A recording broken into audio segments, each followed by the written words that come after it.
Hey, it's Dan. Welcome back. This is iAllegedly, and got a good one for you today. Kind of wild how the day takes me different places. I am in Huntington Beach, California, and would normally be a very cool spot to film. They've got the junior lifeguard tournament out here. You've got hundreds of kids out here that were competing today, and with the economy and with the impending recession and the recession warning that we got today, we had a plane crash here, and I will show you that. So you've got recession warnings and plane crashes to talk about today. Before I get into it, please take a second. Please hit the like button. Please don't forget to subscribe to the channel. And also, we have an email list. An email just went out yesterday. So if you're on that list, check your spam filter and sign up. We're sending them out basically pretty regularly, about every 2 weeks right now. So check that out. Now, here's the thing. We got busy Huntington Beach. Everybody vacationing right here. But out there, I'll get a better shot of this in a little bit. You've got all the flags where the junior lifeguards compete, and they have planes that fly by. We've all seen these as kids that have the banners and pull the sign and pull different advertising. Plane ran into trouble, plane crashed, okay? Now, the wild thing was one of the girls that was competing came up with her dad and said, hey, listen, I want you to understand how crazy this was, because the pilot's a hero. The pilot landed this thing and put this thing down before the kids, because if he would have gone another 200 yards, it would have gone into all the children that were competing. So this thing could have been a completely different story. I'm going to show you guys what the plane looked like right now, and you can take a look at that. But this is absolutely crazy. So, luckily, nobody was hurt. The pilot was taken to the hospital, but it looks like he's going to be okay. And for everything crazy, it was uneventful. But take a look at the plane. So here's the plane. It had crashed into the ocean, and got all the news crews out here. She's from Channel 4, NBC, and it's miraculous that the pilot was okay. It really is. And I was told that like 25 lifeguards went and saved this guy and pulled him out. He climbed out of the cockpit, which was nice. But then they drug the plane to the hard surface. That on the ground to the right there is the banner ad that he was towing. And a decent story with that. But the police and the firefighters were great. They were very nice and let me get fairly close. But just shocking. The, National Air Traffic Safety Board, NASTB, they came out to start investigating. And, it was pretty fascinating that nobody got hurt. And this is a very popular beach. This is still one of the only beaches in Southern California that has the fire pits. And people can, go out there and have a fire pit and burn wood and cook over it and things like that. So this is always popular. It's always packed. You can just see the destruction on the plane, though. It's pretty wild to see it like that. And, they were just investigating. They were nice about this, but I just wanted to take my time so you guys could really get a good look at it. But again, there's the fire pits. You guys can see what's going on there. I felt sorry for the woman that owned the plane. I said, hey, what were they pulling the banner at? I won't answer any questions for the press. It was funny that I was called press, but there is a crane that was going to load it onto the trailer and get it out of there. So it is absolutely amazing that nobody got hurt and that thing landed safely. The pilot's an absolute hero. And, I want to thank the local police and the local firefighters that let me park really close. And, the junior lifeguard competition that was going on out here, thank God, everything worked out good. So, when it comes to the recession, you have to look at the job losses right now. This is serious. And, Bunch of great stories that are out right now, but this is the beginning of the problem. Rivian, the electric car company, they laid off 800 people. You've got 7-Eleven that just announced that they're laying off from their corporate office 880 people from the 7-Eleven stores. That's a ton. You've got Loan Depot with the 4,500 people. You know, it just keeps going. GoPuff, a startup company, that's got another 1,500 people that they're laying off as well. This is huge, guys. Great article out of CNBC where a man named Matt Miller was talking about how bad the company he was doing, he worked for. And sales were off 50%, and then the next quarter they were cutting half again. So 50%, half, so basically off 75%. He had a meeting with his boss this week on Tuesday and thought, I'm getting a promotion. Well, again, I think he would be delusional running a sales force and seeing things off as much as they have, and they fired this guy, let him go. You're going to see more and more people experience this because the layoffs are just beginning. And you can believe the lies about how, you know, this is the best employment market ever. This is going to backfire. And why it's going to backfire is that things are not good right now, guys. So you don't have you know, record unemployment right now. Just not happening. There's a lot of people that just are not working, okay? Not everybody on this beach right now is on vacation. With a parking lot closed, these people have been here all day. Think about that. So, with that being said, things are not good. So, you know, share your thoughts on all this stuff. You're going to see more and more companies that are going to fall victim to this. Now, I like the big metropolitan areas and hearing stories about what's happening in areas like San Francisco. Now, think about this. The biggest problem when you have vacancies for businesses is that you have everything else around it gets affected. People don't want to admit this, but this is true. San Francisco's occupancy rate climbed to 24.2%. That is insane, guys. That is the highest it's been since 2008. So everything's down, but here's the thing. When you don't have people in offices, the sandwich shops are not making money, the liquor store's not making money, the little convenience store, the shoe store, the people selling nail polish and stuff like that, the little print shop and mail package places, all suffering from this right now. And they're seeing this left and right, and it's absolutely destroying the local economy around San Francisco. Now, again, I've told you guys these stories 100 times. I used to go to San Francisco once a year for the JP Morgan conference and literally would walk miles and just go to all these different meetings. And every year it progressively got worse and worse and worse and became more of a hellhole to where finally the last 2 years I was like, why is anybody living here? Why do people exist with all this crime and with all this dirt and everything? Well, that's it. Tech is leaving. You know, Salesforce has made it a hybrid work schedule. I love stuff like this. Well, you have your choice to come in the office. If you can do your job from home, you bet people are doing it from home. Not having to commute, not having to fight dirt, okay? Forget traffic, just say dirt, crime and dirt. If I could avoid crime and dirt, I'd be happy. That's what people are doing right now.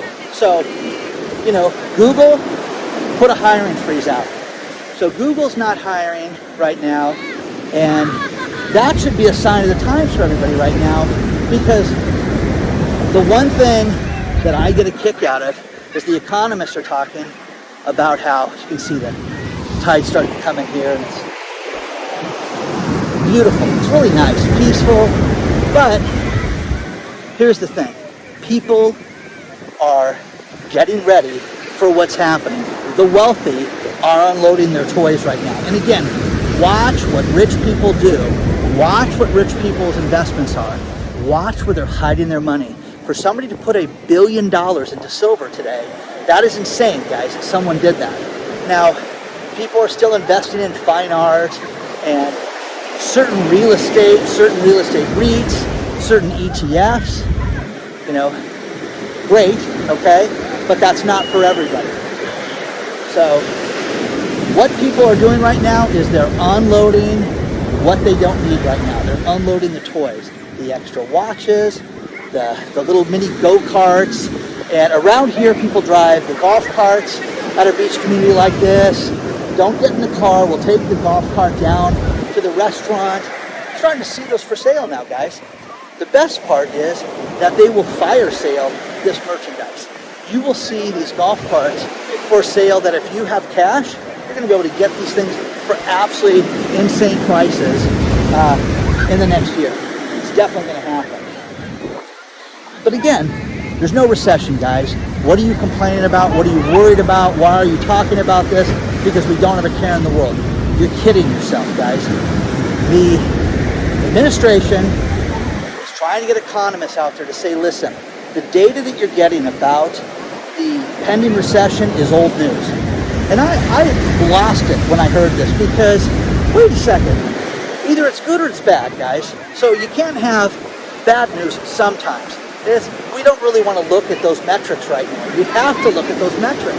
You've got to get real with this stuff, and you've got to look at GDP growth. You've got to look at where the economy's at. You've got to look at these mass layoffs. When you have an art company that loses 50% of its sales, what's wrong? You know, me, I grew up in a sales town. We're going to sell more. It's your fault.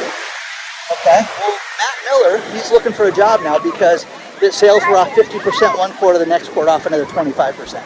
Or half of that. Anyways, he said, the greatest quote from that guy, which I liked in the article, I think this is going to hurt my job prospects in the future. You bet. Well, let me see. How'd you guys do? We were off 50%, and then the following quarter we were off another 50%. Okay, stellar. He's a guru of sales there. So, anyways, you're going to see more and more people, more and more heads of household. Son of a... Never fails, man. Never fails. Never fails. God! I'm good. Yeah, it got me good.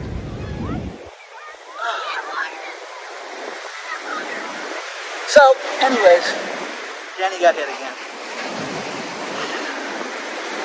Share your thoughts on all this stuff, guys. Let me know.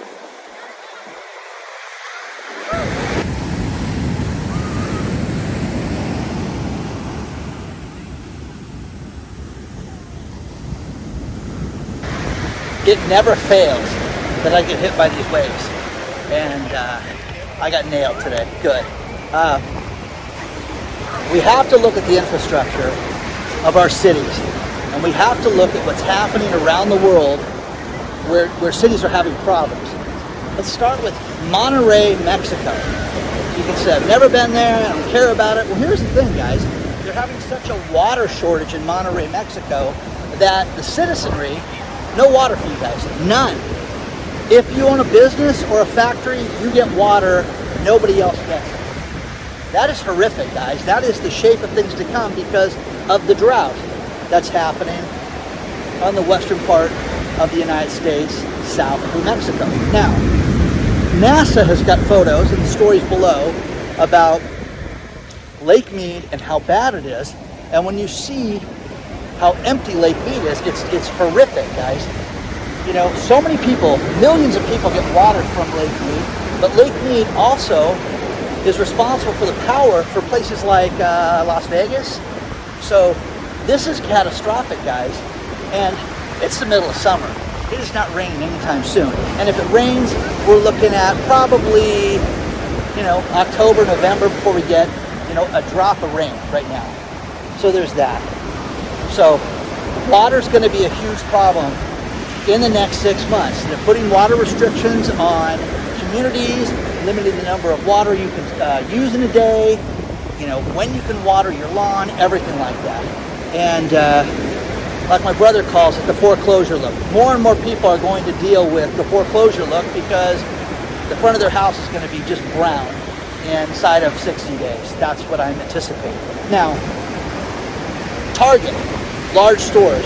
We're seeing massive problems with large stores.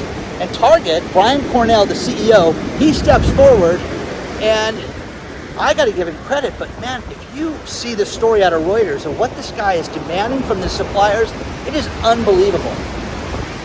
Now, onesies, twosies, if you have one person complain, two people complain, I really don't pay attention to that.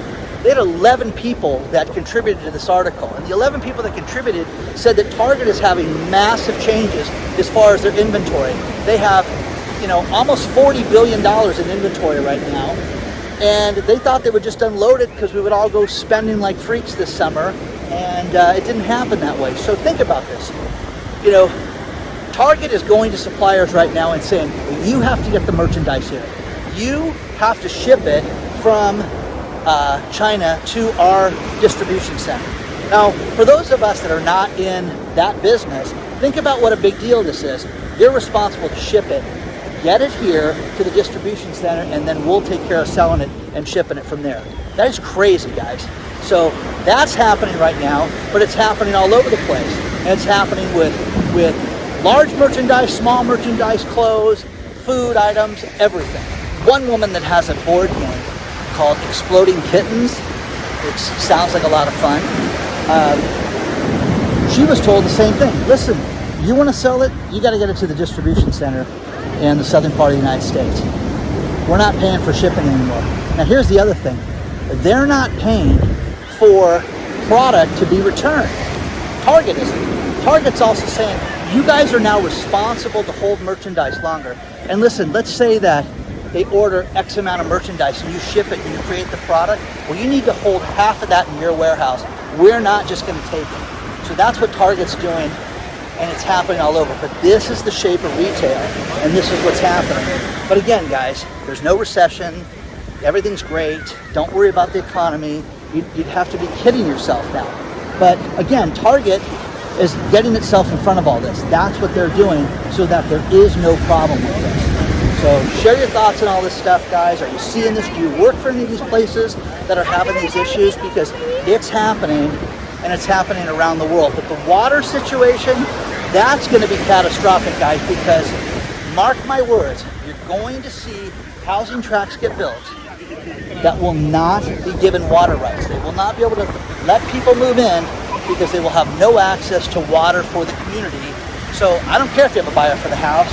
You can't turn the shower on, so you're doomed. And the builders are doomed.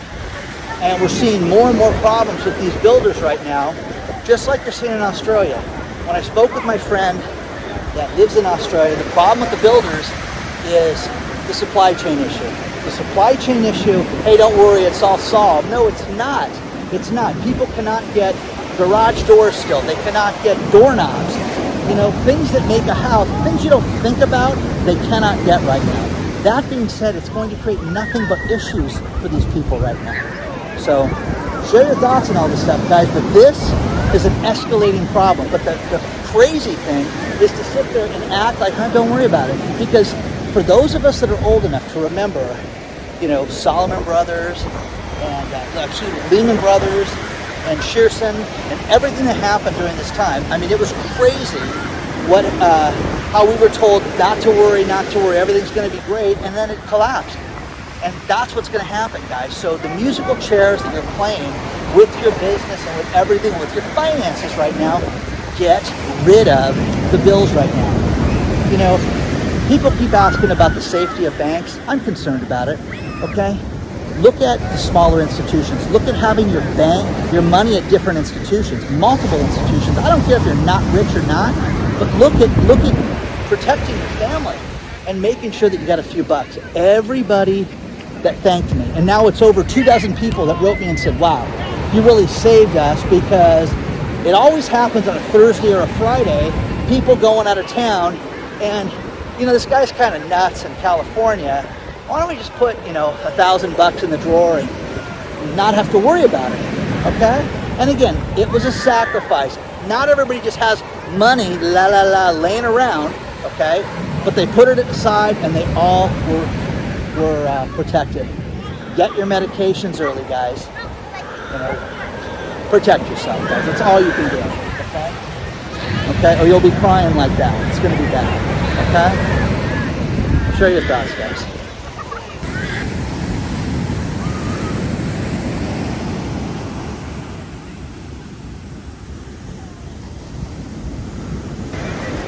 There's a great article below that I'm going to summarize for you by a woman named Gail Tiverberg. And what she says is, think about this. Rising interest rates are going to do only one thing, and it's going to make energy prices go through the roof. And here's the thing. Regardless of if you want to drive an electric vehicle, have solar on your house, or have wind energy in your backyard, it's going to be more expensive. And the energy demand in the world is only going to go up now, between now and 2050, like we've never seen before.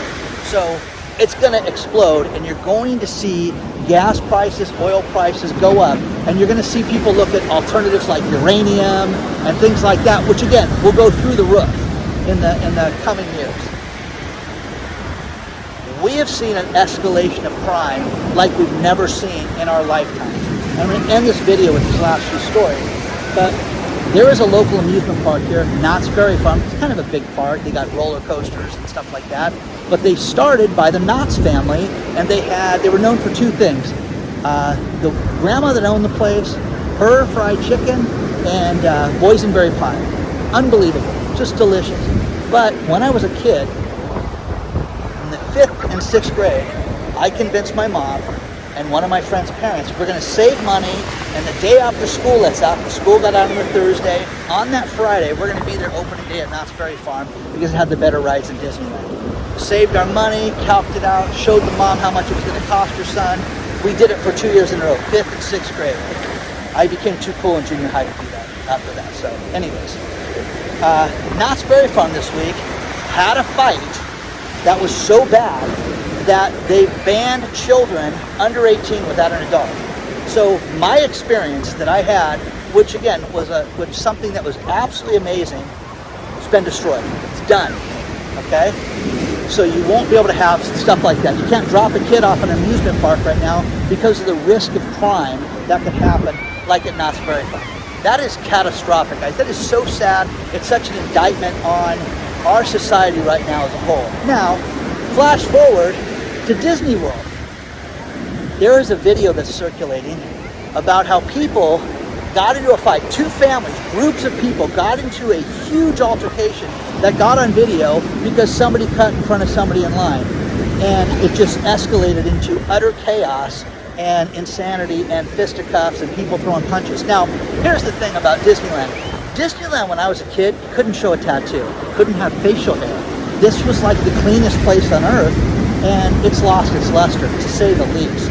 So, but as far as the undercover cops that walked around there, we used to try to play games when we were kids at the local Disneyland here in Anaheim, who the cops were. Okay, look, there's one. That guy's clearly a cop, pushing a stroller by himself. Anyways, we tried to figure that stuff out. That's how bad this has gotten. But again, Disney's lost its luster, and that escalating crime is only the tip of the iceberg when it comes to stuff like that. Why would you spend $200 to go to an amusement park to run the risk of violence? Okay? It's insane. Final story is here in Orange County, Neiman Marcus. People have asked me lately, hey Dan, go to Fashion Island. It's a high-end mall. Fashion Island yesterday had a strong-arm robbery at the Neiman Marcus. 7 people went into Neiman Marcus, grabbed purses, smashed cases, and took off in 2 separate cars, 4 in one car and 3 in another car. Only problem was Westminster Police and the Highway Patrol got on one of the cars right away, and about 15 miles away, people took off and they arrested them. This is Orange County, guys. That's what happens in Orange County. The cops are going to go after these people. So for them to think that they were just going to rob this place and get away with it, it'll be interesting also to see when these people roll over on who's in the other car. So share your thoughts on all that stuff, guys. You know, I don't want to say I hope you enjoyed the plane crash, but I hope you enjoyed that I got down here quickly and got that footage. Please do not forget to hit the like button, the subscribe button on the channel. And again, guys, if you signed up for our email list, you got to, because we just had one go out yesterday and had a private video with it. Check your spam filter. Also, if you want more exclusive content from me, there is Patreon. Onward and Upward, guys. I will see you guys very soon.